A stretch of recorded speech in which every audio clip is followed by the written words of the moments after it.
आप सभी को प्रणाम। और आज की इस वीडियो में हम लोग देखेंगे इकोनॉमिक्स का बजट। तो चलिए स्टार्ट करते हैं। स्टार्ट करने से पहले आप सभी से रिक्वेस्ट है कि चैनल को सब्सक्राइब कर दीजिए और वीडियो को लाइक कर दीजिए। चलिए बजट को अगर देखा जाए क्या क्या है, राजस्व बजट है और एक पूंजी बजट है। फिर वहीं पे देखा जाए तो राजस्व बजट क्या क्या हो जाता है, राजस्व प्राप्तियाँ हो जाते हैं और राजस्व व्यय हो जाता है।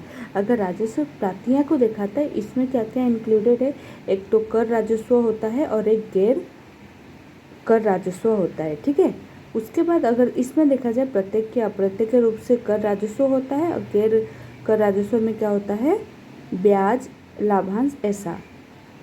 उसके बाद राजस्व व्यय में क्या क्या होता है, ब्याज हो जाता है। ठीक है, रख रखाव व्यय होता है, वेतन, पेंशन इसमें आते हैं। फिर आते हैं क्या, पूंजीगत बजट। इसमें भी वही पूंजीगत प्राप्तियाँ और एक होता है पूंजीगत व्यय। उसमें भी सेम अप्लाई होता है, बाजार से लिया गया ऋण और इसमें होता है निवेश किया गया ऋण भुगतान, ये सब आता है। ठीक है, उसके बाद आगे आगे और बढ़ते हैं। यहाँ पे है राजस्व प्राप्तियाँ क्या होती है, ये जो हम पढ़े राजस्व प्राप्तियाँ क्या होती है, तो चलिए देखते हैं। ठीक है, ये क्या है, ये सरकारी प्राप्तियाँ जिनकी क्या होती है, उत्पत्ति के लिए सरकार को क्या करना पड़ता है, सार्वजनिक संपत्ति नहीं बेचनी पड़ती है और ना ही सार्वजनिक देयताएँ बढ़ानी पड़ती है। तो ठीक है, उसके बाद है पूंजीगति प्रतिक्रिया क्या है। अब पढ़ेंगे पूंजीगति प्राप्तियाँ, ये वाला। ठीक है, इसके लिए यहाँ पे है क्या है, ये प्राप्तियाँ जिनकी उत्पत्ति के लिए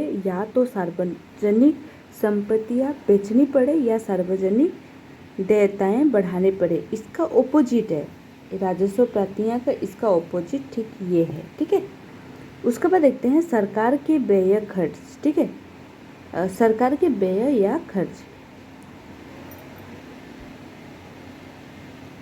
एक्सट्रीमली सॉरी मुझे हाई आ रहा था। ठीक है, सरकार के खर्च देखते हैं। यहाँ क्या क्या है, दो प्रकार का है, जैसे योजनागत व्यय है और एक है गैर योजनागत व्यय, प्लान एक्सपेंडिचर और एक होता है नॉन प्लान एक्सपेंडिचर। ठीक है,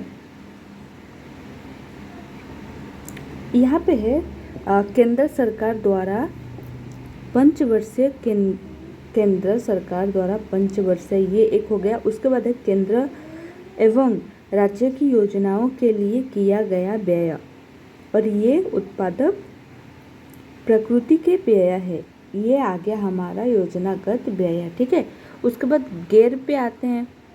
यहाँ पे आ जाता है ब्याज, उत्तरदायी, सब्सिडी, रक्षा व्यय, वेतन, पेंशन इत्यादि। ठीक है, ये वाला नोट है बट ये इम्पोर्टेंट इतना नहीं क्योंकि ये अभी क्या कर दिया है, समाप्त कर दिया गया है। उसके बाद आते हैं विकासात्मक व्यय। ये क्या होता है, बांध हो गया, पुल हो गया, कारखाने, रेलवे, सड़क इत्यादि, ये विकास के तौर पे आता है। ठीक है, उसका गैर विकास व्यय के ऊपर जहाँ के मतलब अगर एक्सपेंड करते हैं सरकार तो ये इसके ऊपर करते हैं और ये विकास के लेके कार्य कर रहे हैं। ठीक है, और गैर विकास के ऊपर जो खर्च करते हैं वो क्या रहता है, वेतन रहता है, पेंशन रहता है, ब्याज रहता है, किसी चीज़ को कोई रक्षा देता है, ऐसा। तो ये गैर विकासात्मक व्यय है और ये विकास के लिए है। ठीक है, उसके बाद देखते हैं योजनागत खर्च का कार्य। योजनागत खर्च का कार्य पहले देखता था, क्या देखता था, योजनागत खर्च का आय जो है ना, ये कौन देखता था, पहले योजना आयोग देखता था, फिर अब देखता है को नीति आयोग। नीति आयोग नहीं बल्कि कौन देखता है, वित्त मंत्रालय। ठीक है, याद रखिएगा वित्त मंत्रालय। यहाँ पे मैं लिखी थी, ये मेरा नोट से पढ़ा रही हूँ, आप लोगों को पता है यहाँ पे लिखा था, वो कैसे नहीं आया पता नहीं चल रहा है, बल्कि वित्त मंत्रालय है। ठीक है, यहाँ जो पहले देखता था कौन, योजना आयोग, बाद में आ गया नीति आयोग, अब देखता है नीति आयोग। अब नीति आयोग नहीं देखता बल्कि कौन देखता है, वित्त मंत्रालय। बार बार बोल रही हूँ, ध्यान रखिए, यहाँ पे लिख लीजिए, अब देखता है वित्त मंत्रालय। ठीक है, सरकारी घाटे को अगर देखा जाए तो यहाँ पे क्या होता है, राजकोषीय घाटा, जैसे कि फिस्कल डेफिसिट होता है, इसके बारे में आगे पढ़ेंगे, अच्छे से पढ़ाऊंगे। ठीक है, राजकोषीय घाटा जिससे फेशियल डेफिसिट कहा जाता है, बहुत ही इंपॉर्टेंट है फेशियल डेफिसिट। ठीक है, यहाँ पे क्या होता है, फेशियल डेफिसिट, राज्य कोषीय घाटा कैसे निकाला जाता है, कुल व्यय और कुल प्राप्तियाँ को मिला देने से ऋण ग्रह को छोड़ के। ठीक है, तो कुल व्यय फिर कैसे निकाला जाता है, राजस्व पूंजीगत और फिर राजस्व पूंजीगत इसमें से माइनस कर देने से राजकोषीय घाटा निकल जाता है। उसके बाद क्या है, राजस्व घाटा, रेवेन्यू डेफिसिट। ये क्या है, राजस्व व्यय और राजस्व प्राप्तियां को माइनस कर देते हैं तो हमारा निकल जाता है रेवेन्यू। ठीक है, उसके बाद अगर देखा जाए कैपिटल डेफिसिट, पूंजीगत घाटा अगर देखा जाए तो क्या किया जाता है, पूंजीगत खर्च माइनस पूंजीगत प्राप्तियां, तो हमारा निकल जाता है कैपिटल डेफिसिट। देन हम आते हैं बजट घाटा पे। तो बजट घाटा पे क्या क्या होता है, जैसे कि देखिए कुल खर्चे, ये क्या होता है, बजट घाटा के बारे में ये इंपॉर्टेंट है, थोड़ा देखिएगा। कुल खर्चे कुल प्राप्तियां को अगर माइनस कर देते तो क्या होता है, बजट का घाटा निकल के आ जाता है और बाजार से उधार और अन्य देयताओं को भी सम्मिलित किया गया जाता है। ठीक है, इसके बाद है बजट घाटे को पूरा करना। अच्छा, बजट अगर घाटा लग गया, चलिए इस साल में इतना इतना करोड़ रुपए रखा गया है और अगले साल जब हिसाब हो रहा है तो उसका बजट में उतना आया नहीं, घाटा लग गया, तो इसको पूरा कैसे करते हैं गवर्नमेंट। ठीक है, इसके बारे में देखते हैं बजट घाटे को पूरा कैसे किया जाता है। एक तो आरबीआई से उधार लिया जाता है और सेकंड क्या किया जाता है, आरबीआई के पास अगर अपना बैलेंस पड़ा है तो आप उठा सकते हैं या तो आप उधार लेके बाद में उनको दे सकते हैं। ठीक है, ये होता है एक बजट पूरा करने का जरिया। उसके बाद है प्राथमिक घाटा। क्या होता है, प्राइमरी डेफिसिट। ये होता है राजकोषीय घाटा माइनस ब्याज भुगतान। अगर इसको लिखा जाए तो क्या हो जाएगा, हमारा प्राइमरी डेफिसिट निकल के आ जाता है। आगे की ओर पढ़ते हैं, यहाँ पे है अंतर्राष्ट्रीय स्तर पर क्या होता है, छोटे को मापने हेतु लोकप्रिय होता जा रहा है। यहाँ पे क्या बोल रहा है, ये देखिए, ये बोल रहा है अंतर्राष्ट्रीय स्तर पर क्या होता है, घाटे को मापने हेतु लोकप्रिय होता जा रहा है, मतलब बजट बहुत अच्छा चल रहा है, ग्रो कर रहा है एक तरह से अगर बोला जाए तो। ठीक है, अगर आगे देखा जाए और एक है भारत में राजकोषीय घाटे की अवधारणा, जैसे कि 1 अप्रैल से 1997 को क्या किया गया था, लागू की गई कि चक्रवर्ती समिति की सिफारिश पर क्या किया गया, बजट घाटे की अवधारणा की तुलना में क्या हो गया, राजकोषीय घाटे की अवधारणा बजट निर्माण प्रक्रिया में भारत में प्रदर्शित एवं जवाबदेही उत्पन्न कर रही है। ये बहुत अच्छा काम कर रहा है। ठीक है, इसके बाद देखो घाटे को पूरा करना, ये तो बजट को पूरा किए, अब सच में घाटा ही लग गया तो क्या किया जाएगा, मान लीजिए आरबीआई से भी उठा लिए और फिर भी घाटा लगा तो क्या किया जाएगा, ऋण जो है विदेशी आंतरिक पे काम करेंगे। और उसके बाद क्या है, ऋण, ये थोड़ा समझ नहीं आ रहा, सॉरी, ये जो मैं बोली गलत है। ठीक है, विदेशी सहायता लिया जाएगा, नई मुद्रा छापकर या तो कर बढ़ाकर और सुशासन द्वारा। ठीक है, तो ये घाटा को पूरा करने का एक भी जरिया है। ठीक है, उसके बाद है राजकोषीय घाटा कम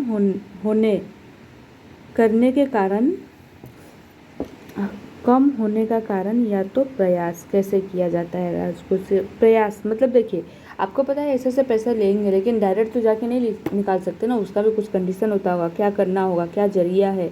ठीक है, उसके लिए प्रोसीजर क्या है, ये सारा यहाँ पे पढ़ रहे हैं। तो ठीक है, ये क्या बता रहा है, केंद्रीय योजनाओं की संख्या कम की गई है।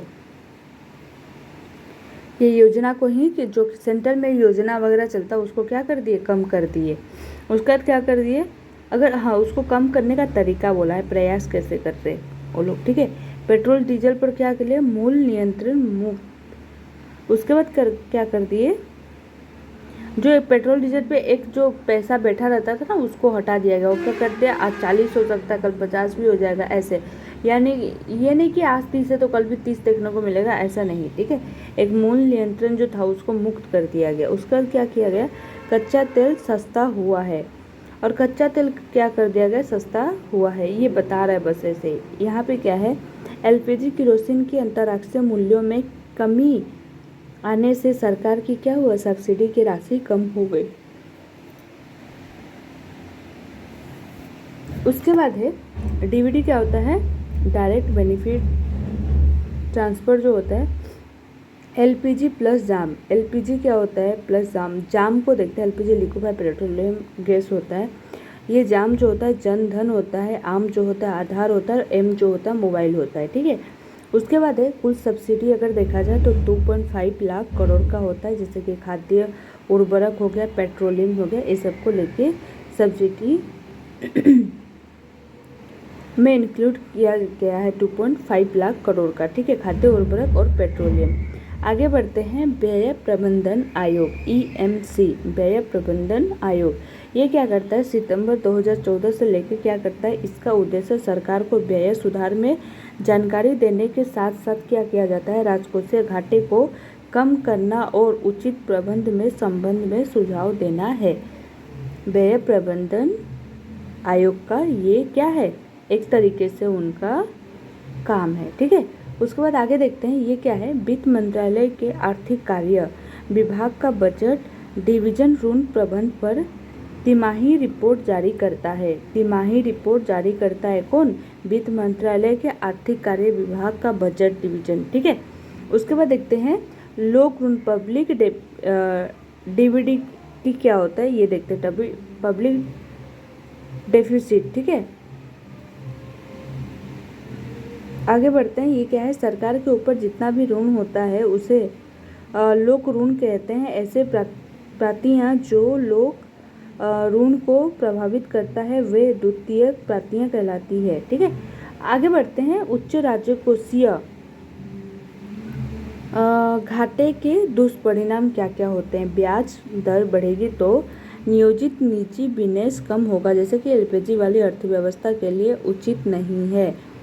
उसके बाद हो गया है कल्याण का नकारात्मक, ठीक है, असर पड़ेगा, सॉरी नकारात्मक कैसे बोल रही थी, नकारात्मक, ठीक है, क्योंकि क्या होगा, सरकार भविष्य में अधिक खर्च करने से बचेगी। उसके बाद क्या हो जाता है, अंतर्राष्ट्रीय वित्तीय सरकार संस्थाओं का दबाव बढ़ सकता है। इसमें क्या देखने को मिलेगा, फिर खर्च में कटौती के लिए। उसके बाद क्या हो जाएगा, बेरोजगार बढ़ सकती है, ठीक है। तो ये है, अब है जो मैं बोल रही थी FRBM एक्ट। ये क्या होता है, physical responsibility and budget management, physical responsibility and budget management FRBM act, ये एक एक्ट है। चलिए इसके बारे में थोड़ा सा देखते हैं। ये क्या है, राजकोषीय उत्तरदायित्व एवं बजट प्रबंधन अधिनियम 2003 का ये एक्ट है। क्या बता रहा है, राजकोषीय उत्तरदायित्व एवं बजट प्रबंधन अधिनियम 2003 का एक्ट है। क्या बता रहा है, संसद ने क्या किया, राजकोषीय सुदृढ़ीकरण तथा सार्वजनिक व्यय के प्रबंध के लिए 2003 में यह अधिनियम पारित किया था, ठीक है। किस लिए किया था, राजकोषीय सुदृढ़ीकरण सार्वजनिक व्यय के प्रबंध में 2003 में। अच्छा आगे बढ़ते हैं। इसका प्रमुख उद्देश्य क्या था, राजकोषीय एवं राजस्व घाटे को कम करने हेतु पर्याप्त कदम उठाने के लिए ये सरकार को प्रेरित करना था कि क्या करना था, 2008 तक राजस्व घाटा समाप्त हो जाए और पर्याप्त राजस्व अधिक्य का सृजन हो सके। जो राज्य में घाटा लग रहा है उसको कम करने के लिए ये एक्ट चलाया गया, मीन्स लाया गया। उसके बाद है केंद्र सरकार रिजर्व बैंक से केवल उस स्थिति में उधार लेगी। अच्छा इसके ऊपर कंडीशन भी था, ये एक्ट में क्या था, केंद्र सरकार रिजर्व बैंक से केवल उस स्थिति पर उधार लेगी, किस स्थिति पर, जब नकद प्राप्तियों की अपेक्षा क्या किया जाएगा, नकद व्यय अस्थायी रूप से अधिक हो। नकद अस्थायी रूप से अधिक अगर होगा नकद, ठीक है, तब वो क्या कर सकती है, रिजर्व बैंक से केवल उस स्थिति में उधार ले सकती है। उसके बाद आगे देखते हैं, सरकार संसद के दोनों सदनों में, सरकार क्या करती है, संसद के दोनों सदनों में क्या करती है, वार्षिक वित्तीय विवरण तथा मांग अनुदान के साथ क्या करती है, समष्टि अर्थशास्त्र और संरचना विवरण, जो कि मध्यावधि राजकोषीय नीति को विवरण तथा राजकोषीय नीति रणनीति विवरण प्रस्तुत करेगी। उसके बाद और भी आगे है, इन क्या है, लक्ष्यों की प्राप्ति के लिए क्या किया गया, तृतीय केलकर समिति का गठन किया गया, जिसमें FRBM का नियमावली का निर्माण करके कुछ उद्देश्य निर्धारित किए। जैसे कि इसमें क्या क्या है, जो नियम वो लोग निर्धारित किए ये है 31 मार्च 2008 से राजस्व घाटे समाप्त करना और प्रति वर्ष 2004 से 2005 से शुरू करके इसमें क्या किया जाएगा, GDP के 0.5% के बराबर कमी करना।